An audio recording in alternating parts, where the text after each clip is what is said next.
오늘 우리에게 주님께서 우리에게 주신 말씀은 사무엘상 24장 1절에서 15절까지 말씀입니다. 사울이 블레셋 사람을 쫓다가 돌아오매 어떤 사람이 그에게 말하여 이르되 보소서 다윗이 엔게디 광야에 있더이다 하니 사울이 온 이스라엘에서 택한 사람 3,000명을 거느리고 다윗과 그의 사람들을 찾으러 들염소 바위로 갈새 길가 양에 우리에 이른즉 굴이 있는지라 사울이 뒤를 보러 들어가니라 다윗과 그의 사람들이 그 굴 깊은 곳에 있더니 다윗의 사람들이 이르되 보소서 여호와께서 당신에게 이르시기를 내가 원수를 내 손에 넘기리니 내 생각에 좋은 대로 그에게 행하라 하시더니 이것이 그날이니이다 하니 다윗이 일어나서 사울의 겉옷자락을 가만히 베니라. 그리한 후에 사울의 옷자락 뱀으로 말미암아 다윗의 마음에 찔려 자기 사람들에게 이르되 내가 손을 들어 여호와의 기름 부음을 받은 내 주를 치는 것은 여호와께서 금하시는 것이니 그는 여호와의 기름 부음을 받은 자가 됨이니라 하고 다윗이 이 말로 자기 사람들을 금하여 사울을 해하지 못하게 하니라. 사울이 일어나 굴에서 나가 자기 길을 가니라. 그 후에 다윗도 일어나 굴에서 나가 사울의 뒤에서 외쳐 이르되 내 주 왕이여 하매 사울이 돌아보는지라 다윗이 땅에 엎드려 절하고 다윗이 사울에게 이르되 보소서 다윗이 왕을 해하려 한다고 하는 사람들의 말을 왕은 어찌하여 들으시나이까? 오늘 여호와께서 굴에서 왕을 내 손에 넘기신 것을 왕이 아셨을 것이니이다. 어떤 사람이 나를 권하여 왕을 죽이라 하였으나 내가 왕을 아껴 말하기를 나는 내 손을 들어 내 주를 해하지 아니하리니 그는 여호와의 기름 부음을 받은 자이기 때문이라 하였나이다. 내 아버지여 보소서 내 손에 있는 왕의 옷자락을 보소서 내가 왕을 죽이지 아니하고 겉옷자락만 베었은즉 내 손에 악이나 죄과가 없는 줄을 오늘 아실지니이다. 왕은 내 생명을 찾아 해하려 하시나 나는 왕에게 범죄한 일이 없나이다. 여호와께서는 나와 왕 사이를 판단하사 여호와께서 나를 위하여 왕에게 보복하시려니와 내 손으로는 왕을 해하지 아니겠나이다. 옛 속담에 말하기를 악은 악인에게서 난다 하였으니 내 손이 왕을 해하지 아니하리이다. 이스라엘 왕이 누구를 따라 나왔으며 누구의 뒤를 쫓나이까 죽은 개나 벼룩을 쪼줌이니이다. 그런즉 우리 다 같이 읽겠습니다. 그런즉 여호와께서 재판장이 되어 나와 왕 사이에 심판하사 나의 사정을 살펴 억울함을 풀어주시고 나를 왕의 손에서 건지시기를 원하나이다 하니라. 아멘. 저는 사울을 생각하면 너무나도 안타깝고 또 마음이 짠합니다. 사울을 이렇게 볼 때마다 짠합니다. 차라리 왕이 되지 않았더라면 그가 아버지와 함께 또 소를 몰면서 또 그 베냐민의 촌부로서 행복하게 그렇게 살았지 않았을까 하는 생각이 드는 것이죠. 그런데 어쩌다가 왕이 돼가지고 사람이 이렇게 변해버렸습니다. 원래 열등감이 많은 사람이 높은 자리에 앉게 되면 교만해지는 경우가 많습니다. 아나무인이 되어버리는 것이죠. 그래서 이 교만은 또 다른 이름이 바로 열등감이라고 말을 합니다. 사울은 끊임없이 다윗과 비교하면서 늘 불안 가운데서 살아가고 있습니다.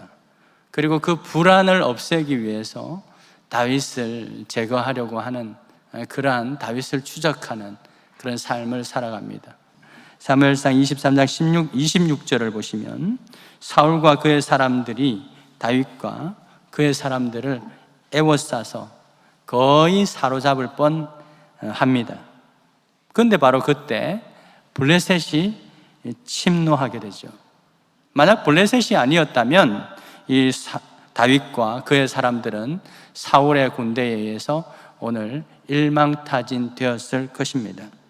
하나님의 특별하신 개입하심으로 다윗과 그의 사람들이 위기에서 벗어날 수 있었다 하는 것이죠. 하나님은 때로는 이 악도 선으로 바꾸어 사용하시는 분이십니다. 바로 이것이 하나님의 놀라운 섭리인 것이죠. 악을 악하게 사용하지는 않습니다. 그런데 그 악한 것들도 하나님께서 때로는 당신의 선한 도구로 사용하시는 경우도 있다 하는 것입니다. 이제 다윗 뒤쪽 길을 그치고 또 블레셋을 치러 갔던 사울은 그 싸움을 마치고 다시 돌아옵니다. 그런데 사울이 그 여독을 풀지도 못하고 곧바로 다윗 일행을 잡으러 떠나는 것이 오늘 읽으신 24장 1절의 내용이죠. 만성 불안에 사로잡혀 있는 사람은 이처럼 편하게 쉬지도 못합니다. 마음의 여유가 없지요. 누가 쫓아오지 않는데도 늘 쫓기는 인생, 그래서 바쁘게 분주하게 또 떠나는 인생을 살아가게 됩니다. 이처럼 사울은 이리저리 쉼없이 다윗을 쫓아다닙니다. 사울을 보면 뭔가 홀린 듯이 정신없이 광야를 다니죠. 참으로 안타까운 모습이 아닐 수가 없습니다.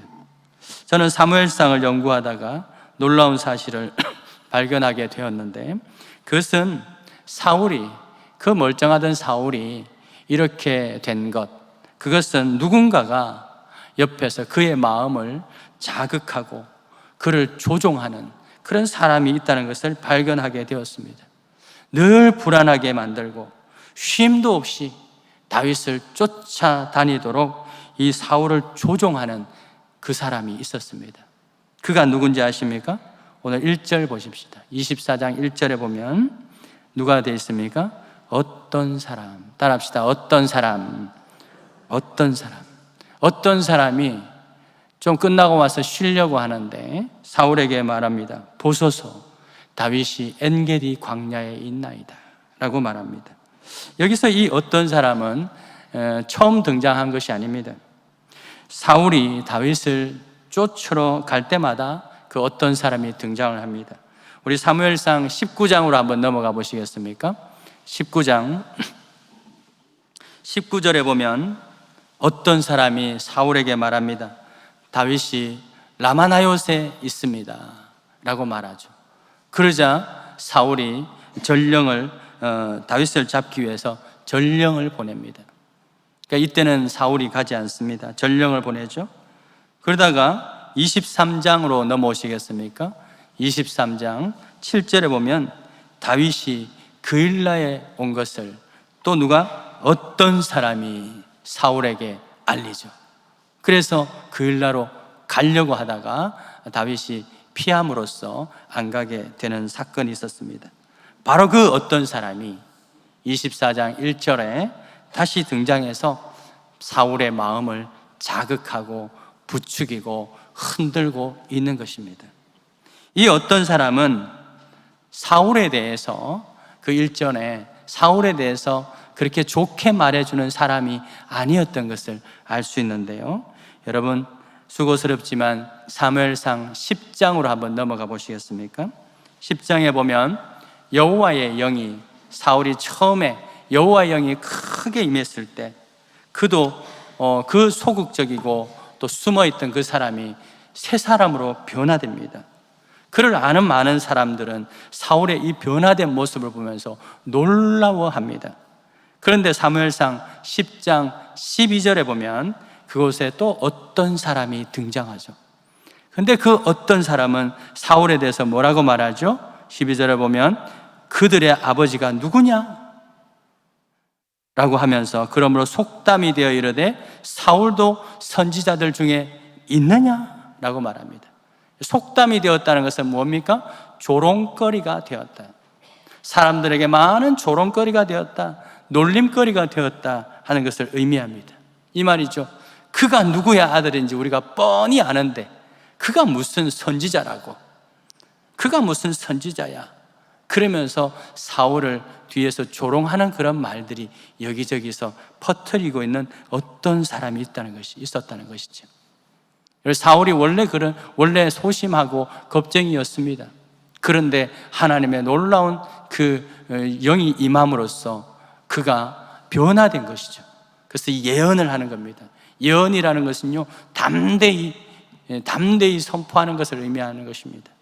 그렇게 변화되었는데도 불구하고 그를 인정하지 않고 어떤 사람은 그가 누구 아들인지 우리가 뻔히 아는데, 그에 대해서 어릴 때부터 아는데 그가 선지자라고? 말도 안 돼 라고 조롱을 하고 있었다는 것이죠. 그 어떤 사람인 것입니다. 그렇지 않아도 평소에 자존감이 낮은 이 사울의 마음에 크나큰 정서적 학대를 가하고 있는 것이죠. 바로 이때 등장한 이 어떤 사람, 그 어떤 사람이 오늘 이 본문에 이르기까지 수차례 수시로 사울에게 접근해서 다윗에 대한 비교의식을 자극하고 사울의 마음을 흔들어서 다윗을 쫓아다니도록 뒤에서 조종하는 것, 바로 그것이 어떤 사람입니다. 이런 거죠. 야야, 다윗이 엔게디 광야에 나타났는데 너 지금 뭐 하고 있는 거니? 너 바보 아니야? 지금 뭐 블레셋하고 좀 싸워서 이겼다고 와서 쉰다고? 쉴 때야? 지금 당장 가서 붙잡아야지. 안 그러면 내 자리 뺏긴다. 아이고, 저 덩치는 산만해가지고 두뇌 빠져가지고 상황 파악이 안 되나? 머리는 그 커가지고 뭐 하노? 액세서리냐? 뭐 이런 식으로 자꾸 이게 사울을 자극하는 그 어떤 사람이 있는 것입니다. 여러분, 그 사람은 또한 거짓말로 사울을 조종합니다. 오늘 말씀 24장으로 넘어갑니다. 24장 9절에 보시면 그 사람은 다윗이 왕을 해하려 한다라는 그 거짓말로 사울을 조종해서 다윗을 향한 그 증오심을 부추기고 있는 것을, 부추겨 왔다는 것을 또한 말하고 있는 것입니다. 자, 그렇다면 여러분, 이 사람, 이 어떤 사람의 정체는 과연 무엇인가 하는 것이죠. 그 어떤 사람의 정체? 이 사울을 조종하는 그 어떤 사람은 도대체 어떤 사람일까요? 각각의 일어났던 각각의 상황에 등장하는 어떤 사람이 모두 동일한 사람 같이 보이지는 않습니다.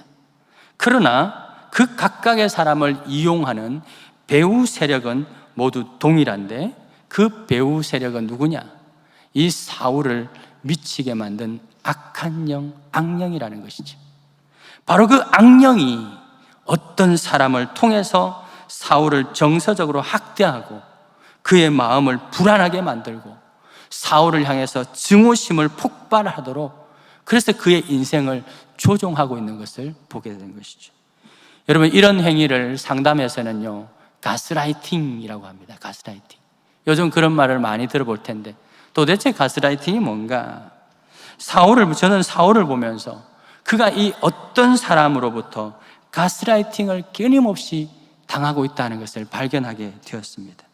여러분, 이해를 돕기 위해서 가스라이팅을 잠깐 소개를 하려고 하는데요, 이 용어는요 1938년도 패트릭 해밀턴의 가스등, 가스라이트가 가스등이거든요. 이 가스는 프로판 가스가 아니고 가솔린, 기름, 그죠? 기름 넣는 등이 있잖아요. 그 가스등이라고 하는 그 연극의 제목에서, 희극의 제목에서 유래를 했습니다. 연극의 내용이 뭐냐? 한 남자가 있는데 한 여인을 유혹합니다. 그 여인은 거액의 유산을 물려받은 여인입니다. 이게 영화로 나왔습니다. 그 남자의 이름은 영화 주인공 잉글리드 버그만, 이런 잘생긴 이 남자가 이 여인에게 접근해서 그 여인의 재산이 탐나서 그녀를 유혹해서 마침내 결혼을 합니다. 결혼을 해가지고 그녀의 재산을 가로채려면 그녀를 정신병자로 만들려고 하는 것이죠. 그래서 주변 환경을 조작해가지고 거짓말로, 또 그녀에게 어떤 인격을 비하하는 말로써 그녀를 정신병자로 만들어가는 그런 내용이 가스등이라는 연극의 제목입니다. 내용입니다. 어느 날 남편은 집안에 가스등을 일부러 희미하게 켜놓습니다. 그러자 아내가 여보, 저 방이 좀 어둡군요.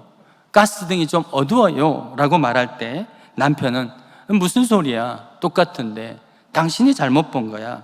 왜 엉뚱한 소리를 해? 요즘 정신 좀 이상하네? 좀 뭔가 이상한 거 아니야? 라고 하면서 아내의 정신이 약해져서 어떤 환영을 보는 것처럼 그 아내를 매도하고 그 아내의 멀쩡한 그 아내를 정신병자로 점점점 몰아가고 있는 것이죠. 바로 이 장면에서 가스라이팅이라는 그러한 용어가 비로 오게 된 것입니다. 이런 거죠. 사람들 마을 속에 너는 원래 그런 거야. 그런 사람이야. 니까지 게 못할 수 있겠어. 너는 원래 태생이 그래. 뭐 이런 말들을 계속해서 들을 때, 이런 말들, 부정적인 말을 계속해서 쇠뇌됨으로써 피해자는 점점 자존감을 잃어버리게 되고 자신을 못난 사람으로 생각해서 가해자에게 의존하게 만드는 것이죠. 그런데 이 가스라이팅이요, 주로 어떤 관계에서 일어나느냐? 뭐 길 가던 사람이 나한테 그런 말을 한다고 해서 상처 입겠습니까? 아니죠.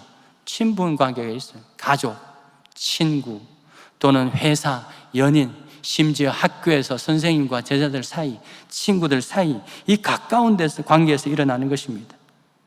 상대방에 대한 관심과 걱정으로 포장되어 있어요, 말은.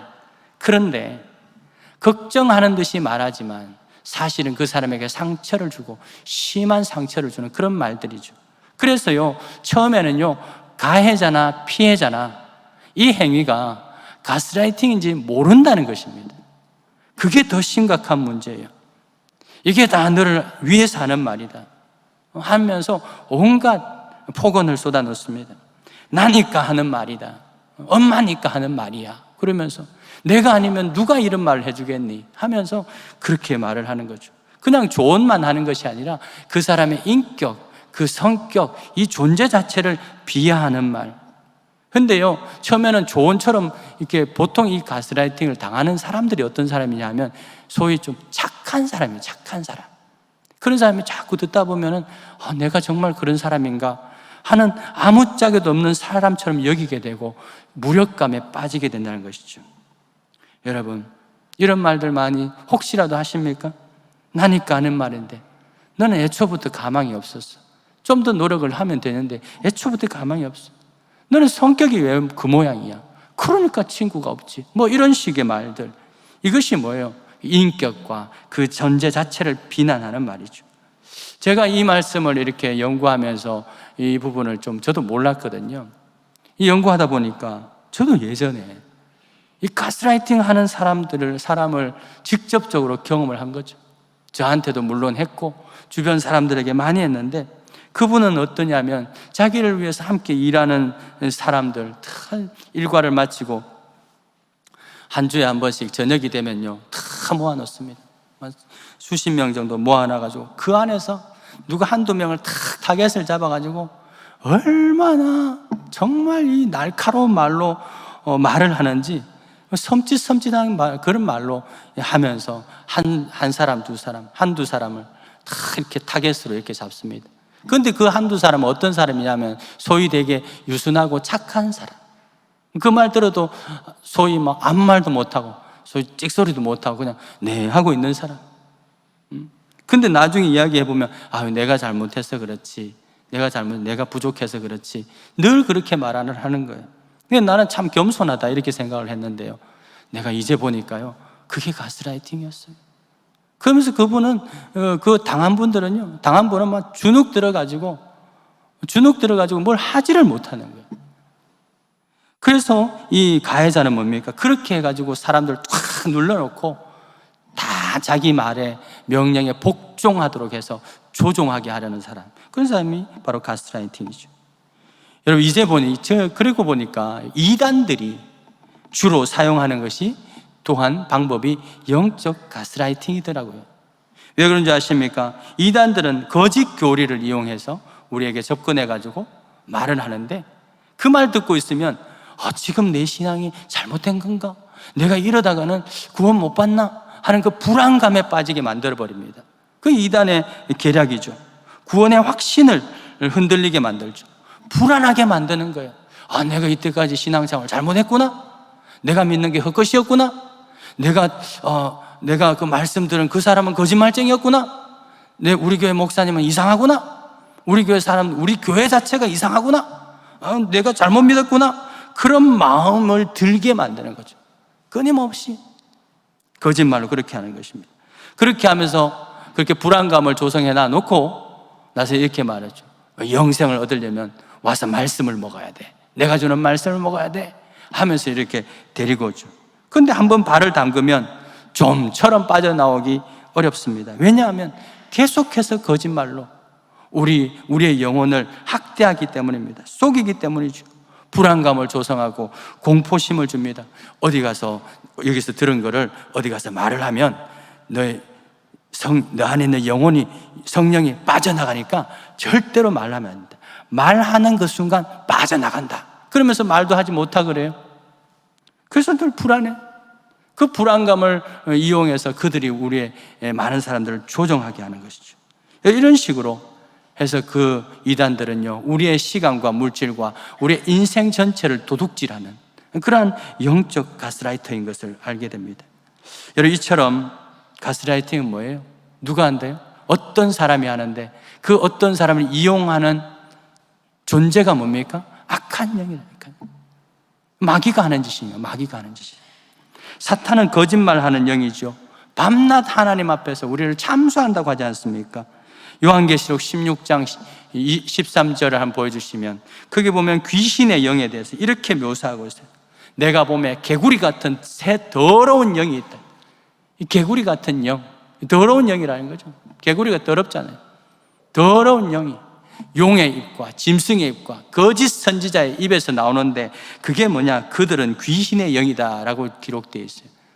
여러분, 용의 입이 뭐예요? 사탄의 입. 짐승의 입이 사탄의 입. 거짓 선지자의 입을 사탄의 입이라고 말하고 있어요. 바로 그것이 그 귀신의 영이 개구리같이 더러운 영이 사탄 가운데서 나온다는 것이죠. 그 입술에서 나오는 그것이 뭐예요? 악한 영이 뭐예요? 우리의 인생을 황폐하게 만든다는 것이죠. 여러분, 악령이 어떤 사람을 통해서 이 사울을 정서적으로 이 학대한 것처럼 혹시라도 나의 말이나 이 행동이 악한 영의 도구로 사용되지 않도록 늘 조심하고, 여러분, 혹시라도 사용할 수 있다는 것을 기억할 수 있기를 축원드립니다. 여러분, 문제는 뭐예요? 문제는 뭐냐면 대부분의 사람들이 가스라이팅이 뭔지 모르고 있다는 거예요. 저도 몰랐어요. 어제 알았어요. 저는 정확하게 그 정의나 이런 내용들 어제 알았어요. 이번 주에 뭐 몇 번에 또 알아보고 또 이렇게 그 유튜브 동영상도 듣고 해가지고 겨우 개념을 잡았어요. 몰라요. 이게 더 위험한 거예요. 더 위험해요. 나도 모르게 내가 하나님의 도구가 아니라 악한 영의 사탄의 도구로 사용되고 있다는 것. 이게 더 위험한 거예요. 때로는 자녀의 인생을 파괴하는데 악령의 도구로 사용되는 부모님이 계셔요. 때로는 친구를 죽음에 몰았는데 악령의 도구로 사용되는 학교 친구도 있는 거예요. 때로는 며느리가 우울증에 빠지게 하는데 악령의 도구로 사용되는 시어머님들이 가끔 있다는 것이죠. 때로는 부하의 사기를 꺾고 무기력하게 만들어서 악령의 도구로 사용되는 그런 상사들이 회사 안에 많이 있다는 것이죠. 사랑하는 여러분, 어떤 사람처럼 나도 모르게 악령의 도구로 사용되지 않도록 밤낮 깨어서 날마다 조심하시기를 주 여러분 축원드립니다. 그렇다면 여러분, 사울이 보십시오. 이렇게 어떤 사람에게 이리 끌리고 저리 끌리고 다니는 비참한 인생을 살아가고 있지 않습니까? 그렇다면 다윗은 어때요? 다윗은 이런 일 당했을까요? 안 당했을까요? 당한 일이 있을까요? 없을까요? 다윗도요, 어릴 때부터 형들로부터 수도 없이 가스라이팅을 당했어요. 보시겠습니까? 사무엘상 17장으로 한번 넘어가 보십시오. 17장에 보면 골리앗을 만납니다. 많은 사람들이 골리앗을 대적하면서 벌벌 떨고 있어요. 그때 다윗이 형들에게 도시락 가지러 갔다가 골리앗을 보면서 이 할례도 받지 않은 인간이, 이방인이 어떻게 망군의 여호와를 대적해? 하면서 내가 가겠다 했죠. 그때 사무엘상 17장 28절 보세요. 큰 형 엘리압, 큰 형들이 조금 말이 좀 센 것 같게요. 혹시라도 조심하시기 바랍니다. 우리 큰 형은 안 그랬는데 이 큰 형 엘리압이 뭐라고 말해요? 큰 형 엘리압이 다윗이 사람들에게 하는 말을 들은지라 그가 다윗에게 노를 바라여 이르되 네가 어찌하여 이리로 내려왔느냐? 들에 있는 양들을 누구에게 맡겼느냐? 여기까지는 괜찮아요. 그런데 그 다음에 나는 내 교만과 내 마음의 완악함을 아노니 네가 전쟁을 구경하러 왔구나. 이게 가스라이팅입니다. 이게 다윗의 지금 인격을 비방하죠. 교만과 완악함. 다윗이 그랬습니까? 아니죠.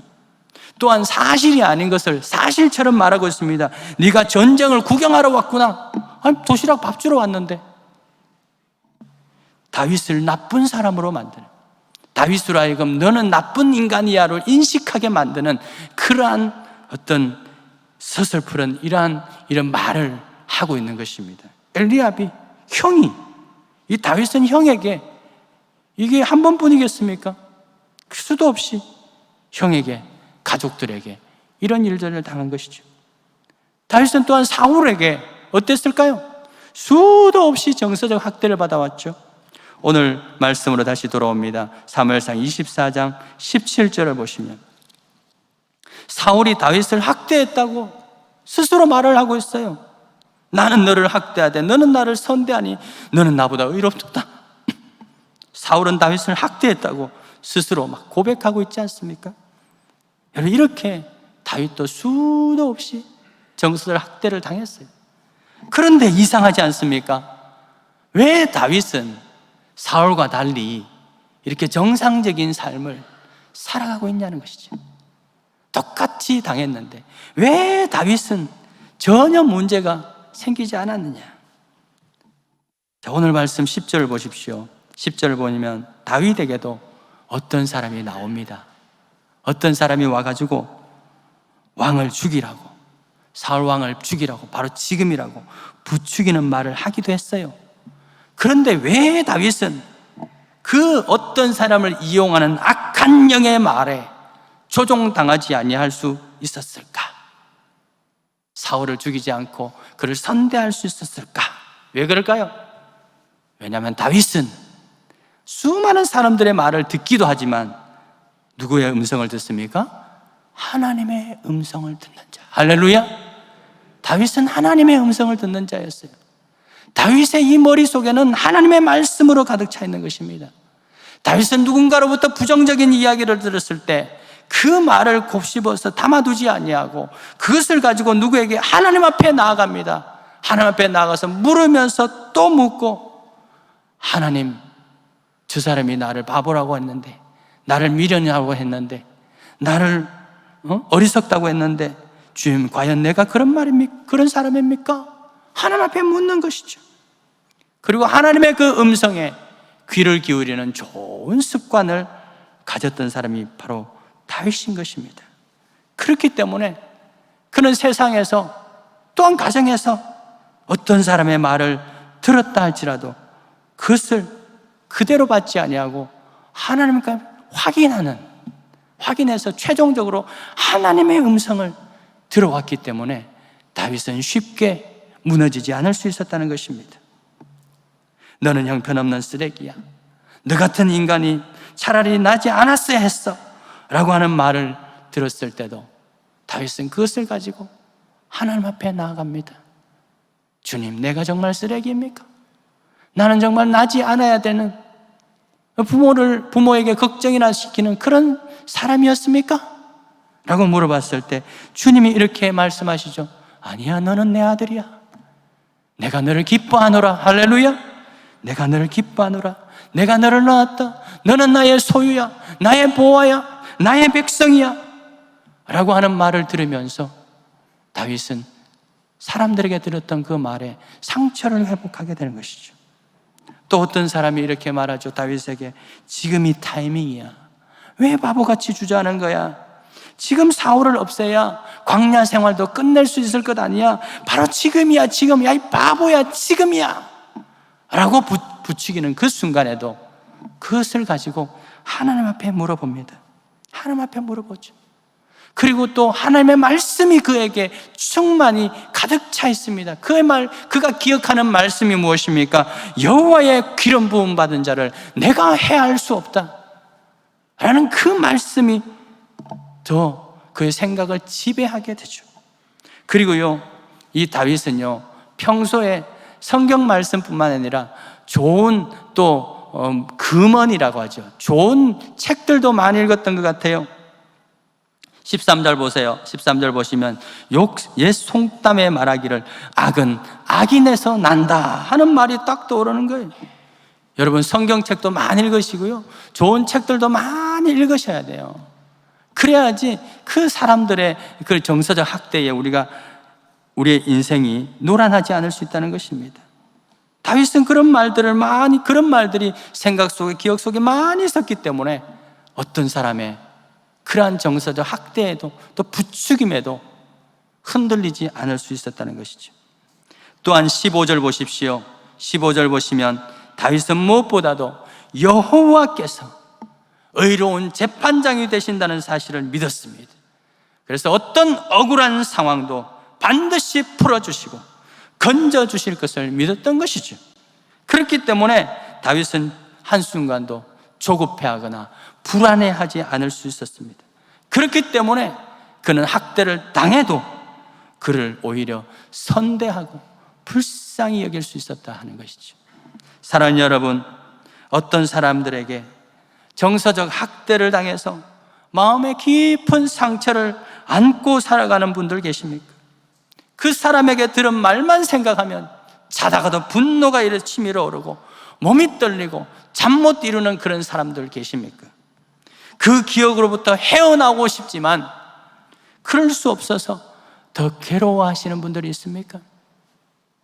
오늘 이 시간 그 사람들의 말 위에 주님이 여러분들께 하시는 음성을 듣고 모든 분노와 상처로부터 해방되는 이 시간 되기를 주의 이름으로 축원드립니다. 주님께서 여러분의 하시는 말씀이 무엇입니까? 따라합시다. 너는 내 사랑하는 자라. 내가 너를 기뻐하노라. 여러분 오른손을 가슴에 대고 주님의 음성을 여러분 스스로 말씀해 보십시오. 여러분 스스로에게 선포해 보십시다. 너는 내 사랑하는 자라. 내가 너를 기뻐하노라. 너는 내 사랑하는 자라. 내가 너를 기뻐하노라. 여러분 혹시 우리 가운데 나도 모르게 다른 사람을 정서적으로 학대하는 말을 자주 했던 분들 계십니까? 나도 모르게 악령의 도구로 사용되었다는 것을 오늘 이 시간 깨닫게 되신 분들이 있습니까? 나도 모르게 비수를 꽂는 말로 상처를 주었던, 잘 되라고 한 말인데 사실 그러나 비수를 꽂는 말로 상대를 눈물 짓게 했던 바로 그것을 깨닫게 되신 분들이 있습니까? 오늘 이 시간에 하나님의 음성을 듣기를 원합니다. 시편 101편 5절 말씀 우리 다 같이 한 목소리로 읽어보십시다. 시작. 자기의 이웃을 은근히 헐뜯는 자를 내가 멸할 것이요 눈이 높고 마음이 교만한 자를 내가 용납하지 아니하리로다. 여러분, 이웃을 은근히 헐뜯는 것, 이게 바로 가스라이팅이죠. 이것은 주님이 용납하지 않는 교만 중에 교만이라고 그랬어요. 사단의 입, 짐승의 입, 용의 입, 거짓 선생의 입에서 나오는 개구리와 같은 그런 더러운 것이라고 말하고 있습니다. 주님이 사랑하시는 그 자녀를 내가 조종하려고 하는 것, 바로 그것이야말로 교만 중에 교만인 것입니다. 오늘 이 시간 우리 안에 있는 모든 악령을 쫓아내시고 오직 서로를 돌아보아 사랑과 선행을 격려하는 주님의 백성으로 변화되는 저와 여러분 되기를 주의 이름으로 축원드립니다. 고린도서 12장 10절에 바울의 고백을 나누면서 말씀을 마무리하십시다. 12장 10절에 보면 바울이 이렇게 말합니다. 내가 그리스도를 위하여 약한 것들과 능욕과 궁핍과 박해와 곤고를 기뻐한다. 참는다가 아니라 그냥 기뻐한다라고 말하죠. 기뻐한다. 여러분, 바울이 이럴 수 있었던 이유가 무엇입니까? 그것은 모든 것이 그리스도를 위하여 기뻐한다. 그렇게 기뻐하는 것이 그리스도를 위하는 것이기 때문이라고 말하고 있습니다. 그리스도께서 어떻게 하셨습니까? 저와 여러분들을 구원하기 위해서 온갖 조롱과 확대와 가스라이팅과 네가 유대인의 왕이냐? 가스라이팅이죠. 네가 선지자를 노릇을 해봐. 가스라이팅인 것입니다. 그럼 온갖 조롱과 학대를 참으심으로 왜 참으셨습니까? 저와 여러분을 구원하기 위해서. 바로 그 은혜 때문에 나도 저와 여러분들도 견딜 수 있게 되기를 축원드립니다. 사랑하는 여러분, 어떤 상황에서도 오직 그리스도를 위하여 기뻐할 수 있기를 주의 이름으로 축원드립니다. 그래서 이번 가을에도 주변의 마음의 상처가 깊은 상처를 입고 살 소망을 잃어버리고 있는 그 영혼들이 그리스도를 만나서 다시 기쁨을 회복시켜 주시는 그러한 구원의 사역에 동참하는 우리 신용산 온 교회가 될 수 있기를 주의 이름으로 축원드립니다. 주여, 오랫동안 있었던 그 상처를 주님의 예수 보혈의 피로 온전히 씻어주심을 감사합니다. 주 이 시간에 온전히 해결되게 하여 주시옵소서. 다시는 동일한 일을 당하지도 아니하고 하지도 않는 아버지 그러한 변화가 일어나게 하여 주시옵소서. 그래서 우리 모든 가정이, 우리 교회가, 또한 우리가 처한 모든 곳이 하나님 나라로 변화시키는 선의 도구, 하나님 나라의 그 도구가 되기를, 도구로 쓰임받게 하여 주시옵소서. 주님 앞에 귀한 예물 올려드립니다. 이것이 쓰이는 곳마다 하나님 나라의 확장과 또 치유의 역사가 일어나는데 쓰여지기를 소망하며, 주님 드리는 모든 손길들 위해 하나님이 채우시는 놀라운 은혜로 충만하기를 소망하며 예수 그리스도의 이름으로 기도드립니다. 아멘.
우리의 모든 상처와 또 억울함과 우리의 모든 부정적 기억들을 치유하시기 위하여 십자가 위에서 그 모든 것들을 몸소 먼저 당하시고 또 우리를 위해서 중보하신 우리 주 예수 그리스도의 은혜와 하나님 아버지의 그 한없으신 사랑과 지금도 우리 안에 내재하시어 끊임없이 나를 사랑한다고, 너는 내 아들, 딸이라고, 내가 너를 기뻐한다고, 너는 나의 보아요 나의 백성이라고 말씀하시는 보혜사 성령님의 위로하심과 치유하심과 그 권능의 지혜가 우리 모든 성도들 머리 위와 오늘 등록한 이덕창님과 또 우리 모든 자녀들과 일터와 세계선교 열방 가운데 영원토록 함께 있을지어다.